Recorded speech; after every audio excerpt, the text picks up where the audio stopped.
Top quality और consistent performance के लिए सिर्फ सिल्वर पंप्स एंड मोटर्स, नाम याद रखना। આપણે બધા જ જાણીએ છીએ કે 18 વર્ષથી નાની ઉંમરના બાળકો શાળામાં વાહન લઈને જાય છે તો તે નિયમની વિરુદ્ધ છે, પરંતુ છતાંય કેટલીક વાર આપણે બાળકોને શાળામાં વાહન લઈને જતા જોયા જ છે।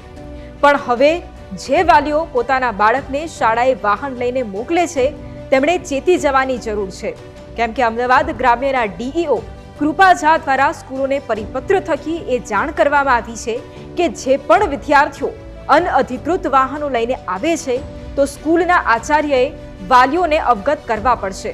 એટલું જ નહીં, ટ્રાફિક પોલીસ અને આરટીઓ સાથે મળીને સ્પેશિયલ ડ્રાઈવ પણ યોજાશે।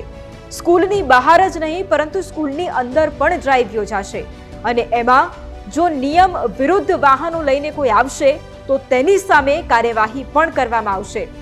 મોટર વ્હીકલ એક્ટ અંતર્ગત જો સગીરને વાહન આપો છો અને જો કોઈ અકસ્માત થાય છે તો તેના વાલીને 3 વર્ષની જેલની સજા પણ થાય છે અને સાથે જ 25,000 રૂપિયાનો દંડ પણ થઈ શકે છે।